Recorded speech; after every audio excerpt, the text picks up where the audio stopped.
கமல் ரஜினி எடுத்த திடீர் முடிவு, ஒரே இரவில் வந்த ஐடியா. கல்யாணராமன் 45 வருட நினைவுகள். கமல்ஹாசன் நடித்த கல்யாணராமன் திரைப்படம் வெளியாகி 45 வருடங்கள் நிறைவடைந்து விட்டன. 1979 ஜூலை மாதம் 6ஆம் தேதி இந்த படம் திரைக்கு வந்து வர்த்தக ரீதியாக மிகப்பெரிய வெற்றியை பெற்றது. இதன் பின்னர் 1982 ஹிந்தியில் கசாப் என்றும் 1992 கன்னடத்தில் ஸ்ரீ ராமச்சந்திரா என்றும் ரீமேக் செய்யப்பட்டது.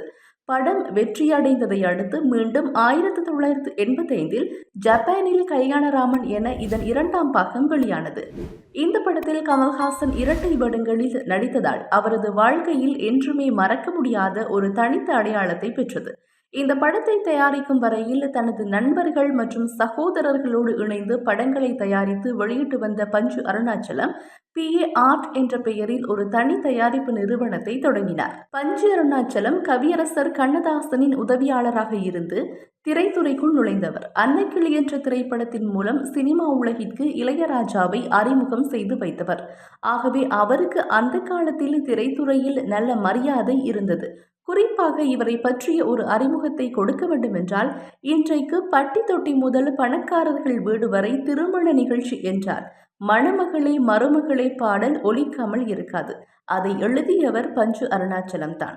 பலருக்கும் இந்த பாடலை இவர்தான் எழுதியது என்பது தெரியாது. பாடல், திரைக்கதை, தயாரிப்பு என பல வழிகளில் தனி முத்திரை பதித்த பஞ்சு அருணாச்சலம் கமல்ஹாசனையும் ரஜினியையும் வைத்து ஒரு படத்தை இயக்குவதற்காக ஒரு கதை எழுதி கால்ஷீட் கேட்டார். அப்போது நினைத்தாலே இனிக்கும் என்ற படத்தில் இருவரும் இணைந்து நடித்து வந்தார்கள். தனித்தனி மார்க்கெட் இருவருக்கும் உருவாகி வருவதை உணர்ந்த கமல், இனிமேல் நாம் இணைந்து நடிக்க வேண்டாம், இதுவே கடைசி படமாக இருக்கட்டும், உங்களுக்கும் நல்ல மார்க்கெட் உள்ளது, தனியாக நடியுங்கள் என ரஜினிக்கு அட்வைஸ் சொன்னார். அதுவரை ரஜினிக்கு அப்படியொரு ஐடியாவே இல்லை. கமல் எடுத்து கொடுத்ததும் அதை உடனே கபக்கென்று பிடித்துக் கொண்டார் ரஜினி. அந்த நேரத்தில் தான் SP முத்துராமன் மூலம் கால்ஷீட் வாங்க பஞ்சு அருணாச்சலம் முயன்றார். போய் பேசிய போது இருவரும் எடுத்த முடிவை சொன்னார்கள். பஞ்சு அருணாச்சலத்திற்கு இந்த விஷயம் லேசாக பின்னடைவை தந்தது. அவர் தொழில் ரீதியாக புத்திசாலி. உடனே ஒரே கல்லில் 2 மாங்காய் அடிக்க முடிவு செய்தார். கமல்ஹாசனை வைத்து கல்யாணராமன் எடுக்கவும், ரஜினியை வைத்து 6 to 60 வரை எடுக்கவும் திட்டமிட்டு 2 படங்களை தயாரிக்க முடிவு செய்தார்.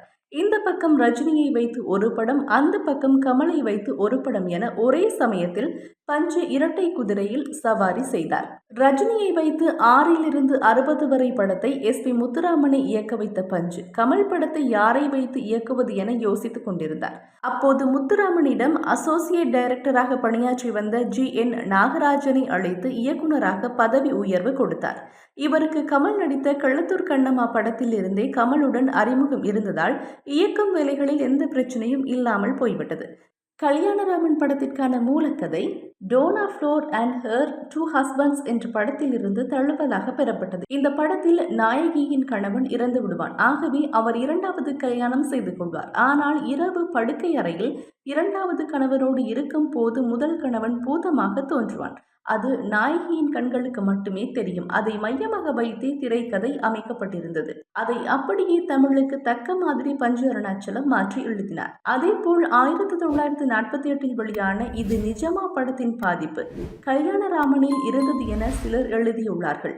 இது நிஜமா படத்தின் கதையை எழுதியவர் S. பாலச்சந்தர். இந்திய சினிமா உலகில் மிகப்பெரிய ஜாம்பவானாக அறியப்பட்டவர். 1934 வெளியான சீதா கல்யாணத்தில் நடிக்கும் அளவுக்கு அழகாக இருந்தவர். பின்னால் இயக்குநராக அவதாரம் எடுத்து 1970கள் வரை பல படங்களை தமிழ், தெலுங்கு என 2 மொழிகளில் இயக்கியவர். கமல்ஹாசன், ரஜினிகாந்தாக கல்யாணராமன் படத்திற்கான மூலக்கதை இந்த 2 படங்களில் இருந்தும் பெறப்பட்டது. ஆக கல்யாணராமன் படத்திற்கான மூலக்கதை இந்த 2 படங்களில் இருந்தும் பெறப்பட்டது. அந்த படம் மிகப்பெரிய வெற்றியை பெற்றது.